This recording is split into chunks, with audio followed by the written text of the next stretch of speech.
എൽഫിൻസ്റ്റോണിൽ തിരിച്ചു വന്നപ്പോഴാണ് ഈ ഓൾഡ് കാസ്റ്റേൽ ആർക്കിടെയിൽ എന്ന് പറഞ്ഞൊരു ബോർഡ് കണ്ടത്. ഒരു ഫോറസ്റ്റ് ഏരിയ ആണ്. ഈ കാസ്റ്റേൽ അധികം കാണാനൊന്നുമില്ല, കാരണം അതിൻ്റെ കുറച്ച് ഭാഗം മാത്രമേ അവിടെ ഉള്ളൂ. ബാക്കിയെല്ലാം തകർന്നു പോയിരുന്നു. ഞങ്ങളതിൻ്റെ ബോർഡുകളെല്ലാം വായിച്ചു. അത്യാവശ്യം വളരെ നല്ല രീതിയിലൊക്കെ ക്ലീൻ ആക്കിയിട്ടുണ്ട് അവിടെ എല്ലാം. കുറച്ച് പേര് മാത്രമേ സഞ്ചാരികളായിട്ട് അവിടെ ഉള്ളൂ. കുറച്ച് സ്ഥലങ്ങൾ മാത്രമേ ഉള്ളൂ. ഏതാനും കല്ലുകൾ പെറുക്കി വെച്ചിരിക്കുന്ന പോലെ കുറച്ച് സ്ഥലങ്ങൾ മാത്രം. പിന്നെ ഞങ്ങൾ അതിശയിപ്പിച്ചത് ഈ മരക്കൂട്ടങ്ങളാണ്. ശിഖരങ്ങൾ വളർന്ന് താഴേക്ക് വന്നിട്ട് വീണ്ടും വേരുകളായിട്ട് വീണ്ടും പൊട്ടിമുളച്ച് മുകളിലേക്ക് പോയിരിക്കുന്ന മരമായിട്ട്, അടുത്ത മരമായിട്ട് ഒരുപാട് കെട്ടിപ്പിടിച്ച് നിൽക്കുന്ന പോലെ തോന്നുന്നു മരങ്ങൾ.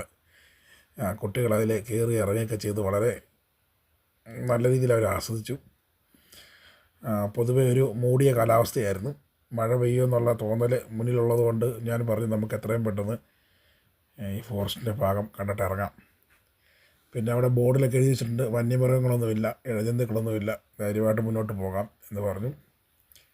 ഞങ്ങളങ്ങനെ മുന്നോട്ട് പോയപ്പം സ്വദേശികളായിട്ടുള്ള രണ്ട് പ്രായം ചെന്ന അമ്മച്ചിമാർ ഓപ്പോസിറ്റ് വരുന്ന കണ്ടു. അവരോട് ഞങ്ങൾ കാര്യങ്ങൾ ആയിരിക്കും പറഞ്ഞു. മുന്നോട്ട് പോകുമ്പോൾ അതിമനോഹരമായൊരു ലേക്കിൻ്റെ മുന്നിലേക്കാണ് നിങ്ങൾ ചെല്ലുന്നത്.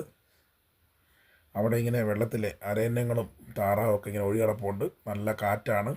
അവിടെ പോയി വേണ്ടോളം ഈ ലേക്കിൻ്റെ സൗന്ദര്യം ആസ്വദിക്കാം. ഞങ്ങൾ വാശിയോടുകൂടി നടന്നു. ശരിക്കും പറഞ്ഞാൽ കൂടെ വന്ന പിള്ളേരാണ് ഇത് കൂടുതൽ ആസ്വദിച്ചത്. ഞങ്ങൾ ഓടിയും ചാടിയൊക്കെ ലേക്കിൻ്റെ ഫ്രണ്ടിൽ ചെന്നു.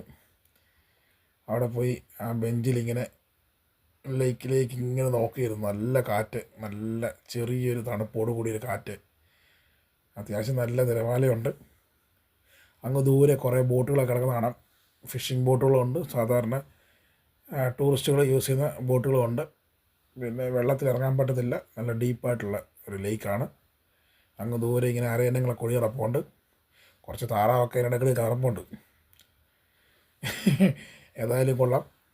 വേണ്ടുവോളം അത് ആസ്വദിച്ച ശേഷം നമുക്ക് തിരിച്ചു പോകാം. മഴ വരുന്നുണ്ടെന്ന് പറഞ്ഞപ്പം മനസ്സിലോടി ഞങ്ങൾ തിരിച്ച് കാറ് പാർക്ക് ചെയ്ത സ്ഥലത്തേക്ക് പോയി. കാറിൽ ഫുട്ബോൾ ഉണ്ടായിരുന്നതുകൊണ്ട് കുറച്ച് നേരം നല്ല വിശാലമായ പാർക്കിംഗ് ഏരിയ കിടന്ന് കുറേ നേരം ഫുട്ബോൾ കളിച്ചിട്ട് ഞങ്ങൾ തിരിച്ച് അടുത്ത പ്ലേസിലേക്ക് നടന്നു നീങ്ങി.